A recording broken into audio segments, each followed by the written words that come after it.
Tu as vu le titre? J'en peux plus de cette question. Sincèrement, c'est la question que je reçois le plus souvent et c'est très difficile d'y répondre comme ça, mais je vais quand même tenter de t'apporter quelques éléments de réponse dans cette vidéo. Alors, je sais pourquoi beaucoup de personnes me posent cette question. Ce sont généralement des personnes qui ont pour plan d'aller en Corée un jour et ils se disent « Ok, dans 2 ans, je peux peut-être aller en Corée, mais je parle pas un mot de coréen. Bon, j'ai 5 heures par semaine à dédier au coréen. Est-ce que ça passe ?» Bon, on va demander à Kaja coréen. Et en vrai, la question est légitime. C'est juste que c'est très difficile d'apporter une réponse comme ça toute prête sur un plateau, et c'est pour ça que je fais cette vidéo. Mais juste avant de continuer, n'oublie pas de t'abonner à la chaîne en activant la petite cloche pour être sûr de ne manquer aucun cours de coréen. Et également pense à liker cette vidéo si mon contenu te plaît, ça m'aide à me faire connaître, alors merci beaucoup. Alors, avant de savoir en combien de temps tu vas pouvoir parler coréen, il faut que tu te poses les questions suivantes. Premier point, quel niveau tu vises ? Qu'est-ce que ça veut dire bien parler coréen? C'est une notion ultra abstraite en fait. Une langue ça s'apprend durant toute une vie. Et encore aujourd'hui, tu apprends régulièrement des choses sur la langue française d'ailleurs, des nouveaux mots ou des nouvelles formes de grammaire. Regarde, par exemple, je peux t'apprendre quelque chose sur la langue française maintenant. Le mot amour en français, il est masculin quand il est au singulier, un amour merveilleux, mais il est féminin quand il est au pluriel. On dit des amours merveilleuses. Du coup là, si je t'ai appris quelque chose, qui est réel, c'est pas une blague. Est-ce que tu sais bien parler français? Je pense que oui. Et pourtant, il y a plein de petites choses comme ça, des mots ou de la grammaire, que tu ne connais absolument pas en français. Du coup, pareil en coréen, elle est où la limite? C'est quoi les connaissances qu'il faut pour dire que l'on parle bien coréen?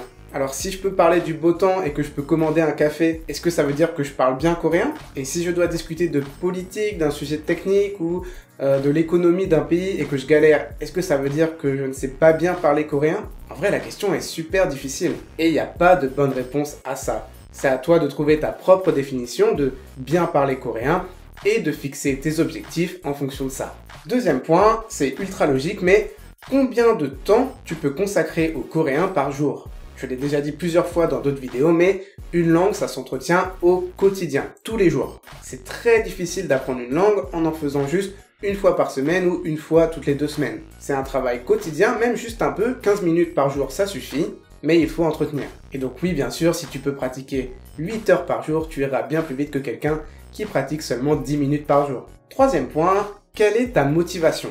La motivation, c'est quelque chose d'important. Et quand on démarre une nouvelle activité, on est toujours un peu excité. C'est quelque chose de nouveau, on apprend plein de choses et on progresse super vite parce qu'on part de zéro, donc il y a tout à faire. Du coup, la question que tu dois te poser, c'est quelle est ta motivation?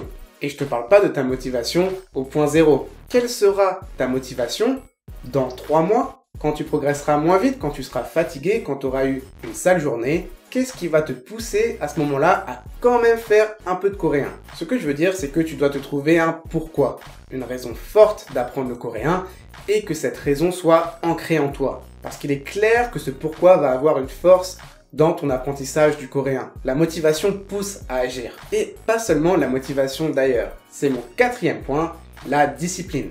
Je pense que la discipline, c'est quelque chose d'encore plus important que la motivation.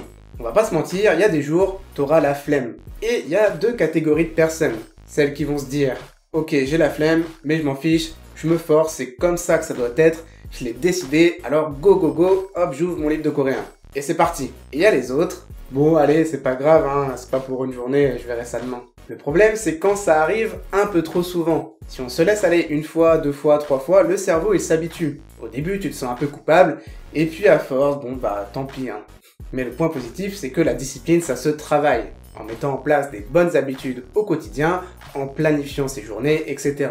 Je pourrais faire une vidéo entière sur le sujet, sur comment battre la flemme concrètement, donc dis-moi en commentaire si ça t'intéresse. 5e point, tes méthodes d'apprentissage. Chaque personne est différente et certaines méthodes d'apprentissage te conviendront plus que d'autres. Donc si tu sens que tu patauges et que tu n'arrives plus à progresser efficacement, c'est peut-être le signe qu'il faut changer de méthode. Pour information, j'ai encore entendu personne dire que mes livres de coréen ne lui correspondaient pas. Enfin, je dis ça, ça reste entre nous. 6e point, ton environnement. Forcément, si tu vis en Corée ou que ton quotidien est baigné dans la K-pop ou les dramas coréens, il est naturel que ton apprentissage du coréen prendra beaucoup moins de temps. Tout simplement parce que tu entendras et tu liras du coréen à longueur de journée.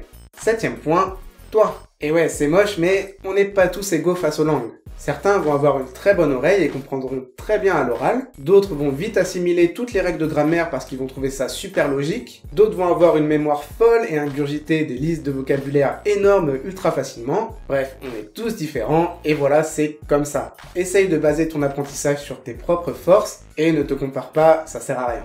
Ok, comme tu peux le voir, ça en fait des questions pour savoir en combien de temps on peut bien parler coréen. Et d'ailleurs, on sait toujours pas ce que ça veut dire bien parler coréen, mais bon, en supposant qu'on sache. Alors, il y a eu des études sur le sujet, sur les langues, notamment aux États-Unis, et ils ont tenté de donner une réponse approximative, pour les anglophones du coup.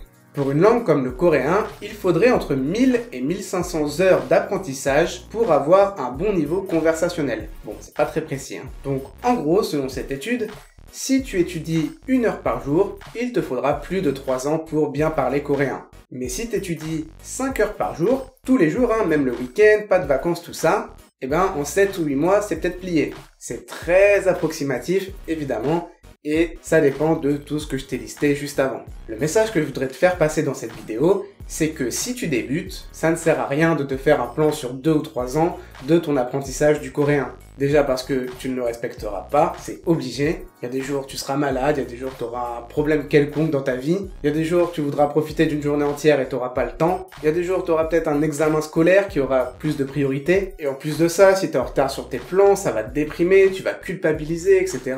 Bref, juste fonce, ne réfléchis pas, ne planifie pas sur plusieurs années, juste étudie. Le meilleur moment pour commencer le coréen, c'est maintenant. Go, allez, kajakoré.com, les cours de coréen gratuits, hop, on est parti.